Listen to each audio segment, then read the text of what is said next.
तो आज तक हम लोग ने जितना भी टॉपिक देखा वो जस्ट ABCD था, बहुत ही बेसिक चीज। अब से हम लोग जो देखेंगे प्रोसीजर, फंक्शन, एक्सेप्शन हैंडलिंग और कर्सर, ये PL/SQL के सबसे इम्पोर्टेंट टॉपिक्स होंगे। तो इसे बहुत अच्छे से देखिए और इस वीडियो में थोड़ा टाइम लग सकता है क्योंकि इसमें सारे कॉन्सेप्ट्स हमें अच्छे से समझने पड़ेंगे। तो चलिए स्टार्ट करते हैं। PL/SQL प्रोसीजर होता क्या है और उसे यूज क्यों करता है। फॉर एग्जाम्पल, अगर हमें एक टास्क दिया जाए, एक टेबल में हमें डेटा इंसर्ट करना है। आज हमने टेबल क्रिएट किया, उस टेबल में बहुत सारे कॉलम्स हो सकते हैं, 100 से ज्यादा कॉलम्स है। आज हम लोग ने क्रिएट किया और इंसर्ट कर दिया। कल फिर आएंगे, फिर कुछ इंसर्ट करना पड़ेगा। एक महीने बाद फिर कुछ इंसर्ट करना पड़ेगा। तो ये सारे टास्क क्या हो गए? Repeated task. तो ये रिपीटेशन जैसे ना हो और एक इंसर्ट स्टेटमेंट को हम लोग बार बार कैसे रीयूज कर पाए, या फिर कोई भी स्टेटमेंट या फिर कोई भी सेट ऑफ स्टेटमेंट्स को हम लोग बार बार यूज कर पाए, उसके लिए PL/SQL प्रोसीजर और फंक्शंस यूज होता है। तो यहाँ पे सिंटैक्स दिया गया है PL/SQL प्रोसीजर लिखने का। तो यहाँ पे एक चीज ध्यान देने वाला चीज है, जितने भी चीजें स्क्वायर ब्रैकेट के अंदर लिखी गई है वो सारे ऑप्शनल है, वो नहीं भी लिखने से कुछ फर्क नहीं पड़ता है। फॉर एग्जाम्पल, यहाँ पे हम लोग ने क्रिएट ब्रैकेट में और रिप्लेस लिखा हुआ है। तो इसका मतलब क्या हुआ? अगर हम लोग कोई प्रोसीजर क्रिएट करना चाहते हैं तो डायरेक्टली क्रिएट प्रोसीजर नेम लिख सकते हैं और या रिप्लेस लिखने की जरूरत नहीं है। ये कब काम पे आएगा? जब सपोज हम लोग का कोई प्रोसीजर ऑलरेडी क्रिएटेड है और हमें पता नहीं है कि वो क्रिएटेड है कि नहीं, और हमें वो क्रिएटेड हो ना हो फर्क नहीं पड़ता। तो अगर ऑलरेडी क्रिएटेड है तो वो जो भी इम्प्लीमेंटेशन है उसके अंदर वो रिप्लेस हो जाना चाहिए, और अगर ऑलरेडी क्रिएटेड नहीं है तो वो क्रिएट हो जाना चाहिए। तो वहां पे हम लोग क्या लिख सकते हैं? क्रिएट और रिप्लेस प्रोसीजर नेम। उसके बाद पैरामीटर देना कोई मैंडेटरी नहीं है। कोई भी प्रोसीजर पैरामीटराइज्ड हो सकता है या फिर नॉन पैरामीटराइज्ड भी हो सकता है, जहां पे पैरामीटर ऑप्शनल हो जाता है। उसके बाद इज और बिगिन के बीच में आता है डिक्लेरेशन सेक्शन, जो कि ऑप्शनल होता है। बिगिन और एंड के अंदर जहां पे हम लोग अपना लॉजिक लिखता है, कुछ भी एग्जीक्यूट करने के लिए हम लोग का एग्जीक्यूटेबल पार्ट लिखता है, वो हो जाता है मैंडेटरी। क्योंकि अगर बिगिन और एंड के अंदर हम लोग कुछ नहीं लिखता है तो हमें वो प्रोसीजर कंपाइल करने ही नहीं देगा। उसके बाद आता है एक्सेप्शनल हैंडलिंग पार्ट। तो एक्सेप्शनल हैंडलिंग हम लोग का मैंडेटरी नहीं है, वो ऑप्शनल पार्ट है। वो आप एक्सेप्शनल हैंडलिंग करो ना करो वो आपके ऊपर है। तो यहाँ पे हम लोग ने देखा 3 पार्ट, डिक्लेरेटिव, एग्जीक्यूटेबल और एक्सेप्शनल हैंडलिंग, जिसमें 2 चीज ऑप्शनल है और एक चीज मैंडेटरी है। तो ये हमें समझ में आ गया। अब हम लोग एक बहुत ही बेसिक एग्जाम्पल देखेंगे जिसमें हम लोग एक प्रोसीजर क्रिएट करेंगे माई फर्स्ट प्रॉक नाम का। कुछ भी पैरामीटर नहीं लेंगे और सिर्फ प्रिंट करेंगे हेलो वर्ल्ड। तो इस चीज को हम लोग देखते हैं कैसे कर सकते हैं। तो यहाँ पे फॉर एग्जांपल क्रिएट और रिप्लेस प्रोसीजर माई फर्स्ट प्रॉक, और यहाँ पे मैं प्रिंट कर रहा हूँ हाय। तो ये एग्जीक्यूट करके देखते हैं। तो प्रोसीजर कंपाइल्ड। तो ये प्रोसीजर कंपाइल हो गया। तो उसका मतलब क्या हुआ? एक प्रोसीजर जिसका नाम है माई फर्स्ट प्रॉक वो क्रिएट हुआ। तो यहाँ पे आप ये मत सोचना कि इसके अंदर हम लोग ने हाई लिखा हुआ है तो इसको हम लोग एग्जीक्यूट करेंगे तो हाई प्रिंट होगा।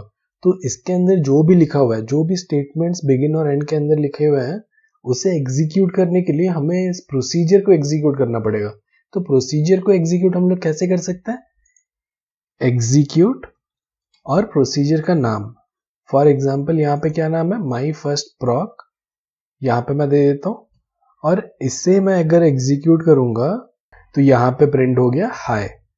जैसे हम लोग ने एक टेबल क्रिएट किया था, उसके बाद टेबल का जरूरत नहीं हुआ तो हम लोग ने उसे क्या किया? ड्रॉप। तो ड्रॉप हो गया DDL स्टेटमेंट। उसी तरह एक प्रोसीजर को ड्रॉप करने के लिए हम लोग क्या कर सकते हैं? ड्रॉप प्रोसीजर का नाम, और इसे हम लोग एग्जीक्यूट कर सकते हैं। तो यहाँ पे आ गया एरर। क्यों? Invalid drop option. क्योंकि जब भी हम लोग ने देखा था DDL statement create table name, drop table name, उसी तरह यहाँ पे क्या ड्रॉप कर रहे हैं हम लोग? यहाँ पे हम लोग ड्रॉप कर रहे हैं प्रोसीजर। तो यहाँ पे ड्रॉप प्रोसीजर नेम होगा, ना कि सिर्फ ड्रॉप और प्रोसीजर का नाम। तो प्रोसीजर माई फर्स्ट प्रॉक ड्रॉप्ड। तो यहाँ पे ये प्रोसीजर डिलीट हो चुका है। तो यहाँ पे इसीलिए एरर क्या है? My first प्रॉक must be declared, मतलब ये जो प्रोसीजर है ही नहीं। इसके बाद फिर हम लोग इसे एग्जीक्यूट करके देख सकते हैं। एक बार एग्जीक्यूट हो गया, उसके बाद एक बार क्रिएट हो गया, तो इसके बाद हम लोग इसे एग्जीक्यूट करेंगे तो आ जाएगा हम लोग का जो भी उसके अंदर हम लोग ने लिखा हुआ है। तो यहाँ पे हम लोग ने देखा प्रोसीजर कैसे क्रिएट करता है, कैसे उसे एग्जीक्यूट करता है और कैसे प्रोसीजर ड्रॉप करता है। तो वीडियो थोड़ा लंबा हो सकता है, तो ध्यान से देखिए, कुछ भी चीज मिस मत करिए, क्योंकि एक एक लाइन में एक एक कॉन्सेप्ट मिस हो जाएगा। तो यहाँ पे जब हम लोग ने प्रोसीजर क्रिएट किया, तो यहाँ पे हम लोग ध्यान दे सकता है, यहाँ पे हम लोग ने कुछ भी पैरामीटर नहीं दिया, लेकिन अगर हमें पैरामीटर देना हो तो वो हम लोग कैसे दे सकते हैं। यहाँ पे एग्जाम्पल में देखा था, क्रिएट प्रोसीजर, प्रोसीजर नेम, उसके बाद पैरामीटर। लेकिन पैरामीटर कितने टाइप के होते हैं वो जानना इंपॉर्टेंट है। तो पैरामीटर होते हैं हमारे 3 टाइप के। कौन से 3 टाइप? इन, आउट और इन आउट। तो नाम से हमें पता चल रहा है जो इन पैरामीटर है वहां पे हम लोग प्रोसीजर को सिर्फ इनपुट दे सकते हैं, इसमें कुछ वैल्यू असाइन नहीं कर सकते। जो हम लोग ने पैरामीटर के थ्रू इनपुट दिया उसे हम लोग बाद में यूज कर सकते हैं, जो हम लोग का एग्जीक्यूशन पार्ट है उसमें। तो it is the default mode of parameter passing. Parameters are passed by reference. तो पास बाय रेफरेंस और पास बाय वैल्यू क्या होता है हमें पता है। अब आता है आउट पैरामीटर। आउट पैरामीटर क्या होता है? An out parameter returns a value to the calling program. For example, एक आउट पैरामीटर लिया हुआ है और पैरामीटर का नाम दे दिया हम लोग ने x। तो हम लोग प्रोसीजर के अंदर x का वैल्यू जो भी सेट करेंगे तो वो वैल्यू हमें जहां पे हम लोग वो प्रोसीजर को कॉल कर रहे हैं वहां पे मिल जाएगा। तो वो चीज कैसे मिलेगा वो हम लोग आगे जाके देखेंगे। तो यहाँ पे क्या लिखा हुआ है वो ध्यान से देख देता है। Inside the sub program an out parameter acts like a variable. तो प्रोसीजर के अंदर वो आउट पैरामीटर वेरिएबल के तरह ही बिहेव करेगा। उसमें हम लोग कुछ भी वैल्यू असाइन कर सकते हैं और उसमें कुछ ऑपरेशंस भी कर सकते हैं, और फाइनली जो उसमें वैल्यू रहेगा वो हमें कॉल जहां से हो रहा है वहां पे अवेलेबल हो जाएगा। नेक्स्ट आता है इन आउट पैरामीटर। नाम से ही पता चल रहा है इन प्लस आउट, मतलब वो इन पैरामीटर के तरह भी काम करेगा, आउट पैरामीटर के तरह भी काम करेगा। मतलब इसमें हम लोग वैल्यू भेज सकते हैं, प्लस जो वैल्यू असाइन करेंगे वो हमें वापस जहां पे हम लोग कॉल कर रहे हैं वहां पे भी मिल जाएगा। तो ये हो गया इन आउट और इन आउट पैरामीटर का मतलब। अब हम लोग एग्जांपल्स देखते हैं, ये सारे तीनों टाइप ऑफ पैरामीटर्स के कहाँ कहाँ पे ये चीजें यूज हो सकती है। अब हमें, जैसे हम लोग ने स्टार्टिंग में डिस्कस किया था, एक टेबल है, उसमें हम लोग को डेटा इंसर्ट करना है, लेकिन बार बार डेली आके हमें insert table, table name, values, this that हमेशा लिखना पड़ रहा है। तो उस चीज को हम लोग सिंप्लीफाई करके एक प्रोसीजर में कैसे लिख सकते हैं वो देखते हैं। सबसे पहले हम लोग देखते हैं हमारा table. Select star from user details, हम लोग का टेबल है कि नहीं। तो यहाँ पे हम लोग का एक यूजर डिटेल्स करके एक टेबल है जिसमें वैल्यू है 101 राहुल और ईमेल। अगर हमें ईमेल इंसर्ट नहीं करना है, सिर्फ आईडी और नेम इंसर्ट करना है, तो हमें क्या लिखना पड़ेगा? Insert into user details. उसके बाद हमें क्या इंसर्ट करना है? आईडी और नेम, वैल्यूज। हम लोग को जो भी वैल्यू इंसर्ट करना है यहाँ पे, सपोज विप्लव, सपोज आईडी हम लोग का इंसर्ट करेंगे 1 और विप्लव। तो इसे एग्जीक्यूट करके देखते हैं। तो यहाँ पे एग्जीक्यूट हो गया, तो ये इंसर्ट हो गया। तो इसी चीज को अगर हम लोग को 100 बार इंसर्ट करना है, आज करना है, और सपोज 30 डेज बाद आके हम लोग को इंसर्ट करना है, तो इस चीज को हम लोग प्रोसीजर के अंदर लिख सकते हैं। तो वो चीज हम लोग कैसे लिखेंगे, तो यहाँ पे देखते हैं, इस चीज को हटा देते हैं। हम लोग क्या कर सकते हैं? क्रिएट प्रोसीजर, प्रोसीजर का नाम देंगे, सपोज इंसर्ट यूजर करके प्रोसीजर है। उसमें हम लोग को कौन से वैल्यूज इंसर्ट करना है? 2 वैल्यू इंसर्ट करना है। एक है आईडी, तो हम लोग जो भी इनपुट ले रहे हैं तो उसे हम लोग सपोज v_id लिख देते हैं, जो कि टाइप है इसका नंबर, और दूसरा क्या है?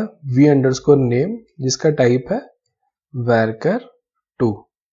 उसके बाद क्या आता है हम लोग को? इज, उसके बाद बिगिन, और लास्ट में आता है एंड। तो ये पहले कुछ भी हम लोग को प्रॉब्लम स्टेटमेंट मिले हम लोग ये पहले लिख देंगे। उसके बाद हम लोग देखते हैं हमें कुछ डिक्लेयर करना है क्या। डिक्लेयर हमें नहीं करना है तो इज और बिगिन के अंदर हम लोग को कुछ नहीं लिखना है।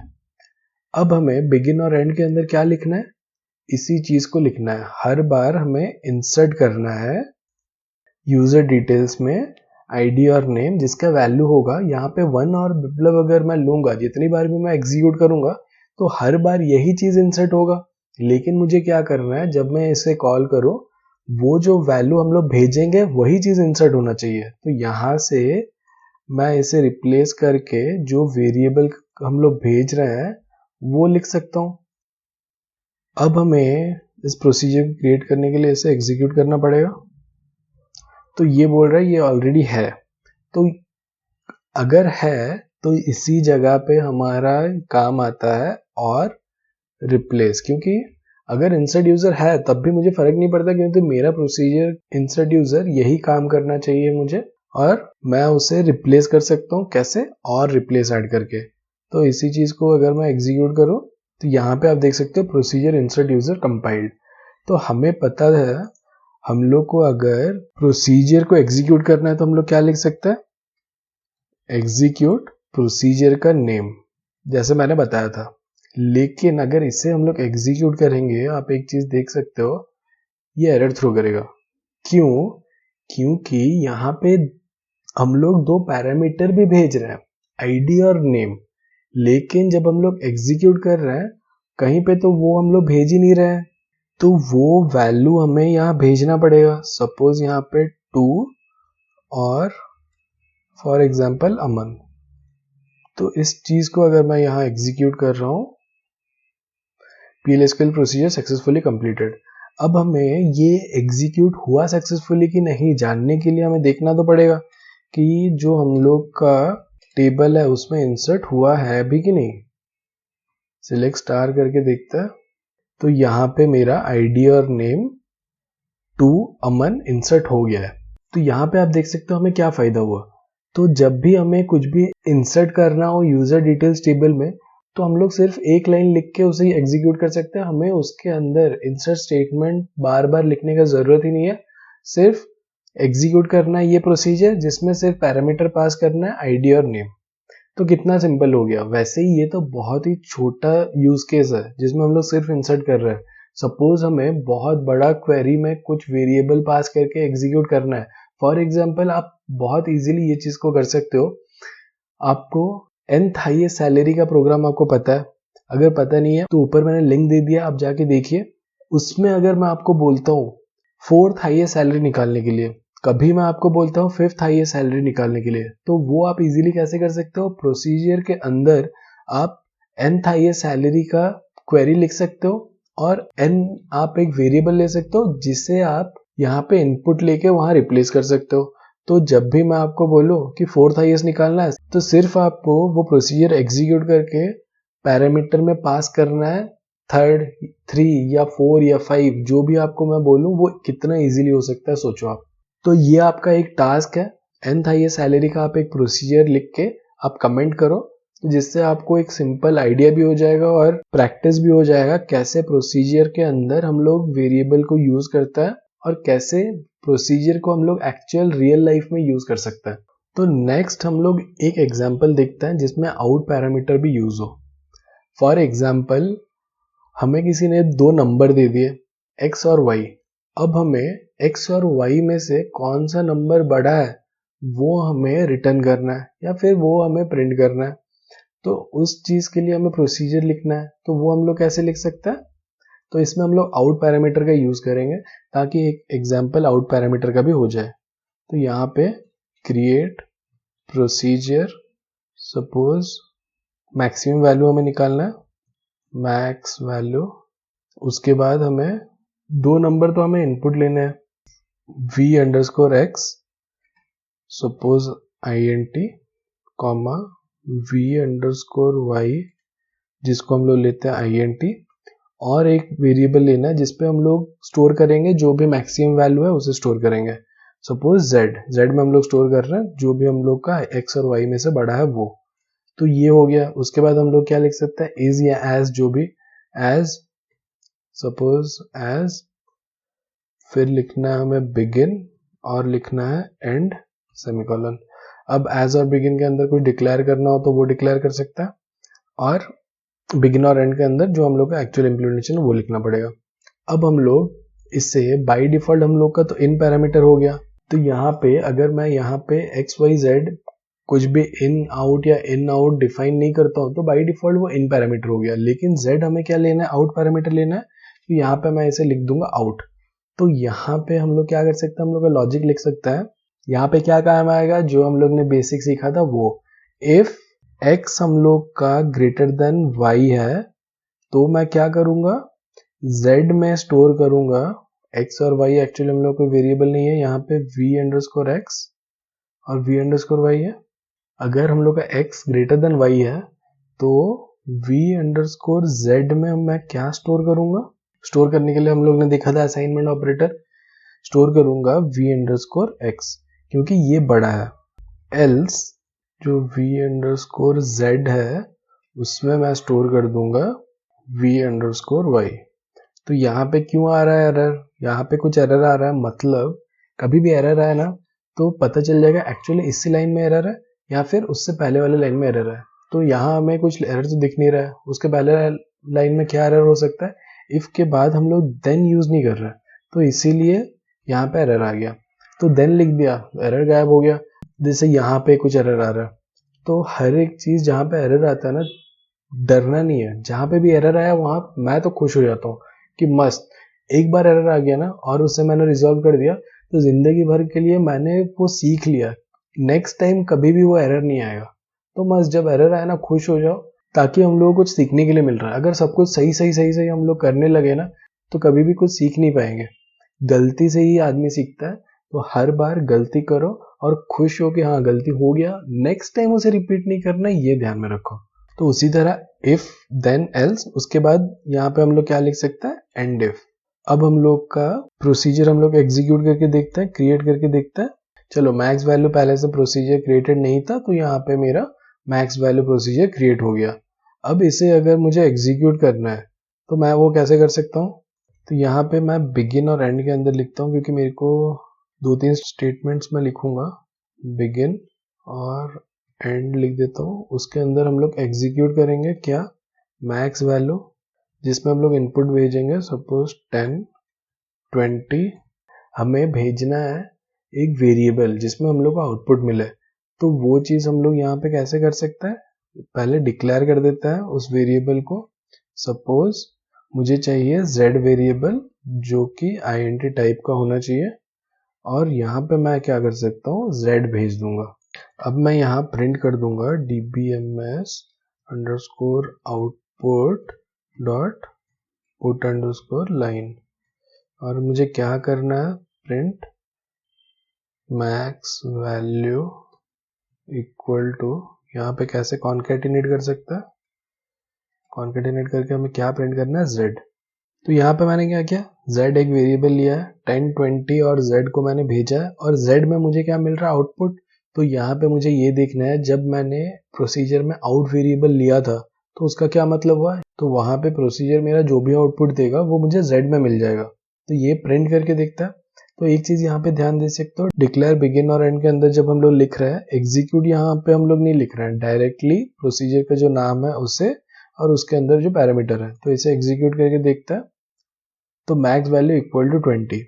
तो हम लोग का प्रोसीजर क्या कर रहा है, मैक्सिमम नंबर निकाल रहा है दो नंबर के बीच में। तो क्या फायदा होगा इसमें, अगर हमें बार बार नंबर चेंज भी करना हो तो हमें जाके लॉजिक यहाँ पे हार्ड कोड करके कुछ चेंज करना नहीं पड़ेगा। सिर्फ जो पैरामीटर हम लोग अगर चेंज कर देंगे तो आराम से मुझे आउटपुट मिल जाएगा, मैक्स वैल्यू इक्वल टू 204। अब हम लोग एक एग्जांपल देखते हैं जिसमें हम लोग का इन आउट पैरामीटर यूज होता है। तो इन आउट पैरामीटर कैसे यूज होगा, फॉर एग्जांपल एक नंबर है और उस नंबर का स्क्वायर हमें करना है, तो यहीं पे उसे चेंज कर देता है। तो यहाँ पे मैंने प्रोसीजर का नाम स्क्वायर कर दिया, यहाँ पे एक ही वेरिएबल लेता है, v_z ही लेता है, तो इसे हम लोग लेते हैं इन आउट पैरामीटर जो int। तो अब हमें क्या करना है, लॉजिक क्या है, सिर्फ हमें करना है v_z equal to v underscore z into v underscore z, तो हमें स्क्वायर मिल जाएगा। स्क्वायर मिल के कहाँ पे स्टोर हो रहा है, वहीं सेम वेरिएबल में स्टोर हो रहा है, तो इसे मैं एग्जीक्यूट कर दूंगा तो मेरा प्रोसीजर क्रिएट हो जाएगा स्क्वायर। अब हम लोग देखते हैं, सॉरी यहाँ पे इफ एंड इफ लिख दिया था, इसे भी हटाना पड़ेगा। अब हम लोग इस प्रोसीजर को क्रिएट करते हैं। अच्छा, नेम इज ऑलरेडी, तो यहाँ पे मैं नेम चेंज कर देता हूँ, क्रिएट और रिप्लेस लिख दिया, तो भाई मुझे फर्क ही नहीं पड़ता, कुछ भी हो उसे रिप्लेस कर दो। तो प्रोसीजर स्क्वायर नेम कंपाइल्ड। तो अब आपको समझ में आ गया होगा जो मैंने प्रॉब्लम फेस किया यहाँ पे, वो फेस ना करने के लिए और रिप्लेस लगा दो, जो भी प्रोसीजर हो ना हो क्रिएट तो हो ही जाएगा। लेकिन ये चीज़ ध्यान रखना है, अगर किसी और का प्रोसीजर है और उससे हम लोग ओवरराइट नहीं कर देता है तो ठीक है। यहाँ पे हम लोग ने प्रोसीजर क्रिएट कर दिया स्क्वायर नम। अब हमें क्या करना है, एक वेरिएबल चाहिए z, जिसमें हम लोग को इनपुट भी चाहिए और आउटपुट भी चाहिए। अगर सपोज हम लोग यहाँ पे उस प्रोसीजर को कॉल करना है, तो यहाँ पे उस प्रोसीजर का नाम लिखना पड़ेगा और इनपुट क्या भेजना है, z हमें इनपुट भेजना है। तो यहाँ पे हम लोग z को वैल्यू दे देंगे, z इक्वल टू 5 कर देता है।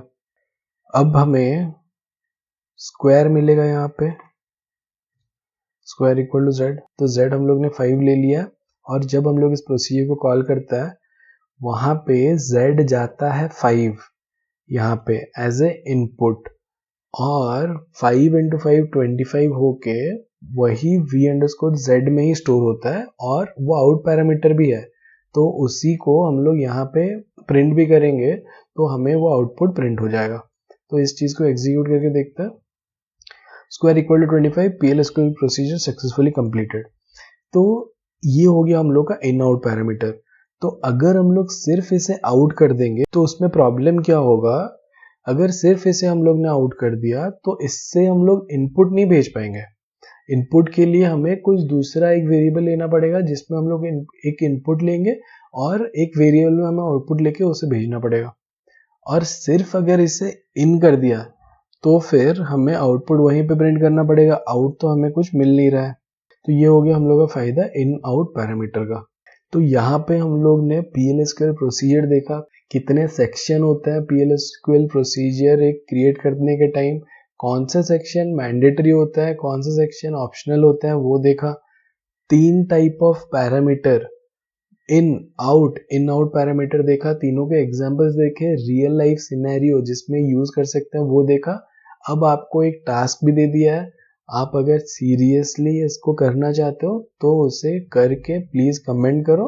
बहुत ही इजी है, फिर भी अगर आपको डाउट है तो मेरे को बोलो, मैं आपको फिर से बताने के लिए रेडी हूँ ये सारी चीजें और दूसरे एग्जाम्पल्स के साथ। थैंक यू, नेक्स्ट वीडियो में मिलते हैं जहाँ पे हम लोग देखेंगे PL/SQL फंक्शन, कर्सर्स और exception handling. Thank you. Video अच्छा लगा हो तो प्लीज लाइक कर दो और चैनल को सब्सक्राइब भी कर दो।